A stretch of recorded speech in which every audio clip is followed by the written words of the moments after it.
Alors bonjour à tous. Aujourd'hui, nouveau cours donc pour les troisièmes donc sur les transformations. Donc on va voir tout ce qui est symétrie, translation, rotation, etc. Donc on va commencer. Donc on va aller avant. Enfin on va regarder. On va utiliser GeoGebra en fait. GeoGebra donc on peut y aller hein, sur geogebra.org. Euh, et en fait, ça va nous permettre de tracer des figures géométriques, etc. Et voilà. Donc ça va être plus simple. Hein, ça va être plus simple pour moi. Donc imaginons, je sais pas, qu'on va prendre, voilà, on va poser plusieurs points. Ces points-là, comment dire, on peut les relier par un segment. Voilà. Tac, on a une figure géométrique. On peut même faire un triangle hein, en mettant un troisième point. Tac. Donc là, on va les relier comme ça. Voilà, on a notre triangle ABC, tout simplement. Et là, on peut tracer une droite, tout simplement, comme ceci. Voilà. Donc on a notre droite. Et on peut faire tout simplement des opérations, peut-être pas, mais on peut faire une symétrie. Donc voilà, c'est une transformation. Hein. Euh, donc voilà, la symétrie. Donc on va commencer tout simplement par la symétrie axiale. Alors axiale, c'est par rapport à un axe, et souvent on va faire une symétrie de droite. Donc c'est simple. Donc là c'est pas à savoir. Hein. Oula, là j'ai mis un point en plus qu'il fallait pas. Mais c'est pas grave. Tac. Euh, donc on va utiliser la symétrie axiale. Donc on va utiliser ça, voilà, par rapport à la droite. Alors ça veut pas. Symétrie axiale de ce point-là. Voilà. Donc là, voilà. On a fait, donc ça s'est pas trop vu, mais on a fait la symétrie de A par rapport à la droite qui nous a donné A'.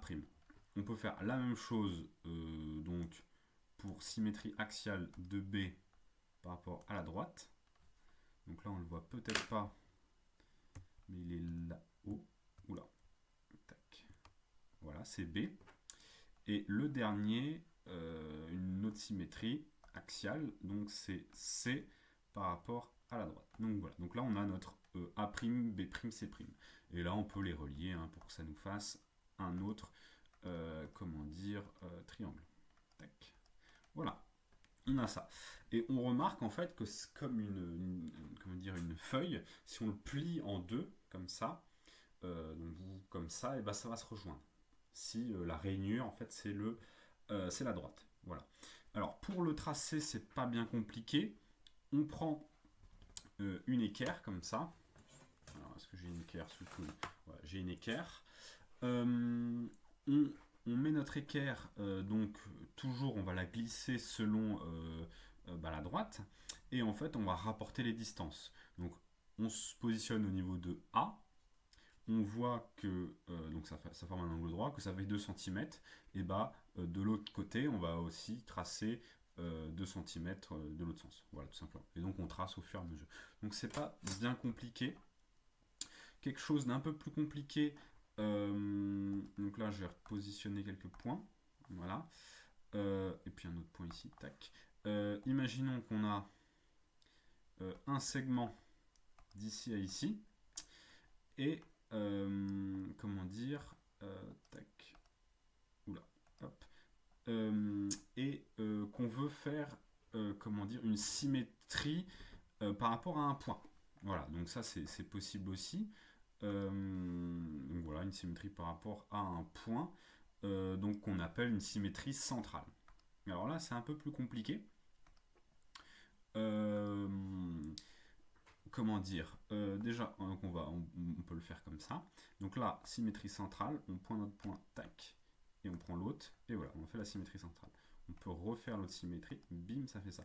Et là, on voit un truc, on voit qu'on a une inversion. Si on va de haut en bas, on a GH qui devient H', G', sachant que la symétrie de G par rapport à I, c'est G', et là H, ça devient H'. Parce qu'en fait, pour tracer ça, c'est assez simple. On va tracer des droites de H allant par I, et là on remarque que ça passe par H', et de, comment dire, de G passant par I, ça fait G'. Donc voilà, pour tracer, c'est assez simple. On prend le point qu'on veut analyser, on fait une droite qui va de ce point-là jusqu'à le point de symétrie, donc la symétrie centrale de centre I. Donc voilà, on trace et puis bien sûr on prolonge. Et la distance GI, on la prolonge de l'autre côté pour faire G'. Et voilà, c'est tout simplement ça. Donc voilà, donc ça passe toujours par I. Donc c'est pour ça qu'on a une inversion. Voilà. Voilà, donc on peut avoir tout simplement, si on a un autre point, je sais pas moi, tac, un autre point, qu'on a des segments comme ça, bim, bim, et bim, bim, qu'on refait notre symétrie. Donc là, on peut par exemple tracer une droite, comme ça, qui va passer par là. Donc on sait que notre, comment dire, qu'est-ce que je voulais dire? Hop, non, c'est pas ce que je voulais. On va vite voir en fait que notre point J', il va forcément passer par cette droite. Donc là, c'est ce qu'on va faire. Tac, on sélectionne symétrie centrale, on sélectionne ce point, et voilà, et on a bien notre J' qui passe par là. Et là, on peut relier les points pour que ça fasse notre triangle. Hop, hop, hop, et hop, voilà. Donc voilà, on a bien la symétrie. Voilà, tout simplement. Voilà, donc on a vu symétrie, comment dire, axiale selon un axe et suivant, comment dire, un point, donc symétrie centrale. Maintenant, on va avoir d'autres choses qui s'appellent les translations. Alors, les translations, qu'est-ce que c'est? Je reviens sur GeoGebra. Alors, donc on va revenir ici. Ce que je vais faire, c'est que je vais peut-être sélectionner tous les points et je vais les supprimer. Ça va faire un peu de place. Les translations, qu'est-ce que c'est? C'est un déplacement de points. Imaginons, je sais pas, on va prendre un autre triangle ABC. Parfait. On prend notre segment, hop, hop, hop, hop, et hop, hop, tout simplement, on a notre triangle. Voilà. Et alors on peut faire même un polygone ici. Comme ça va peut-être être mieux. Voilà. Comme ça, c'est tout le triangle qu'on va prendre en compte. Voilà, ça peut être sympa de faire comme ça. Ouais, ça peut être pas mal. Et donc, là, si on fait une translation, hop, en fait, qu'est-ce que je voulais? Tac, c'est pas ça que je voulais. Alors, une translation. Hop.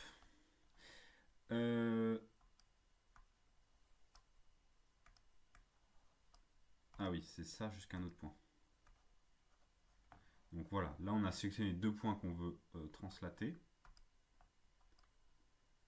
Et donc voilà, en fait, on sélectionne un point et on sélectionne un autre point auquel on veut le faire bouger. Donc en fait, par exemple, je sais pas, on prend un point, on va tout sélectionner. Hop. En fait, une translation, c'est un mouvement et c'est un mouvement qui est en cours. Donc par exemple, imaginons qu'on prend le point A. Et en fait, on a deux points. On a le point B à C.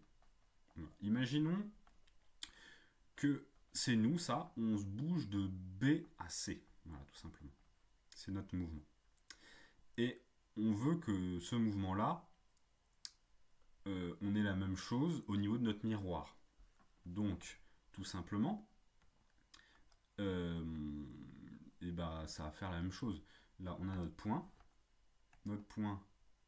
au point C, voilà, parce que si on bouge, notre miroir va bouger de la même manière. Tac, on va avoir notre A'. Et en fait, tout simplement, ici, alors là, il parle de vecteur, on va pas parler de vecteur. Comment dire?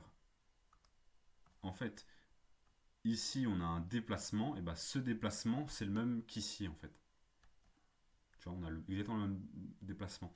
C'est-à-dire que c'est un peu au-dessus, environ pratiquement 2 carreaux, donc plutôt 1,9.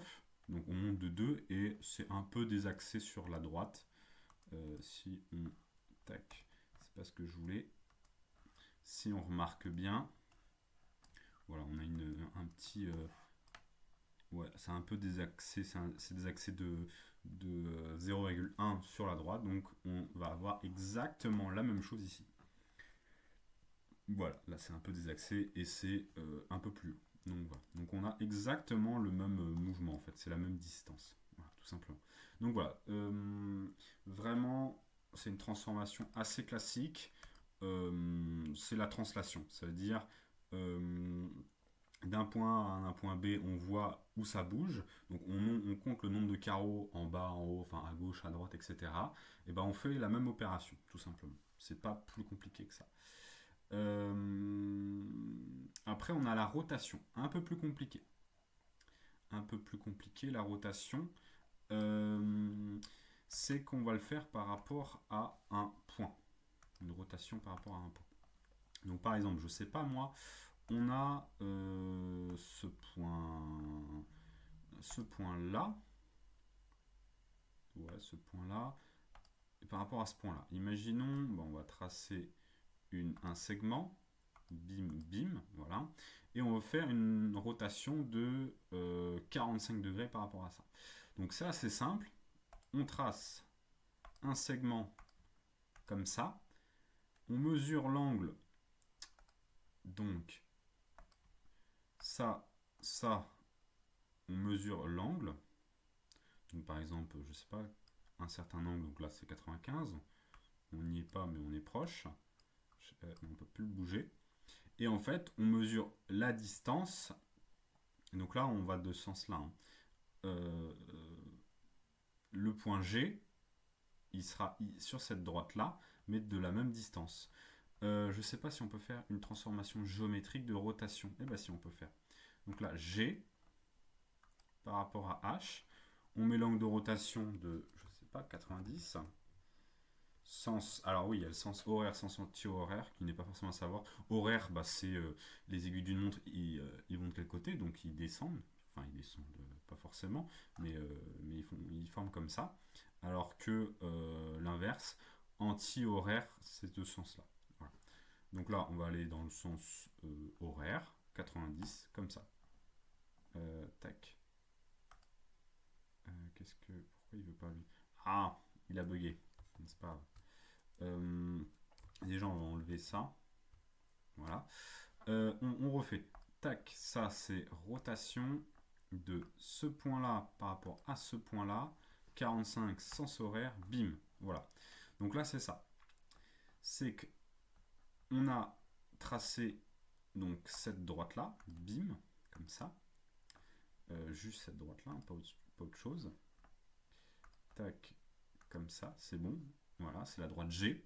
Et en fait, on met le rapporteur comme ça, et puis hop, on va avoir l'angle donc de 45 en fait. Parce qu'en fait, là, si on mesure l'angle comme ça, mesure d'angle, tac, tac. Non, ça, oui, ça nous force à prendre un angle. Je sais pas si on peut le faire sans. Ouais, 45, voilà, on a un angle de 45 ici. Et c'est la même distance. Et F, bah, ça va être à peu près la même chose. Sauf que bien sûr, puisqu'on tourne de 45 comme ça, le F sera toujours comment dire, en haut. Donc là, symétrie, enfin rotation du point F par rapport à celui-là, on met 45, la même chose, et bah voilà, il sera juste décalé comme ça. Donc là, on peut tracer le segment, tout simplement. Voilà, tout simplement. Donc là, on a juste fait un angle de 45 ici. Et c'est les mêmes distances, hein. Le point GH, c'est la même distance que G''H. Et FH, c'est la même distance que F'H. Voilà, tout simplement. Donc voilà, ça c'est pour la rotation. Un peu plus compliqué à mettre en œuvre parce que il faut utiliser un rapporteur. Voilà. Mais à part ça, c'est pas plus compliqué. Voilà. Par rapport à ça. Euh, voilà, et puis c'est tout hein, pour la géométrie, ouais, c'est ça. Euh, voilà, donc il faut faire attention, bien compter le nombre de carreaux. On fait une symétrie par rapport à quoi? Donc, pour résumer, qu'est-ce qu'on a? On a la notion de symétrie axiale. Donc, c'est par rapport à un axe. C'est comme si on pliait une feuille. On a symétrie par rapport à un point. Donc là, il faut bien tracer les droites qui relient ce qu'on veut faire la symétrie au point central. Voilà. Et c'est normal s'il y a une inversion hein, des points. Euh, voilà. On a aussi tout ce qui est translation d'un point à un autre. Donc si on se décale de 1 à droite et puis de 3, comment dire, 3 en haut, ben on va faire la même chose sur le point, sur l'autre point qu'on veut translater, entre guillemets. Et puis la rotation, bah là c'est des questions d'angle, donc il faut utiliser le rapporteur. Et puis on conserve bien sûr les distances. Voilà. Et puis c'est à peu près tout hein, pour ce chapitre. Voilà, merci de m'avoir écouté.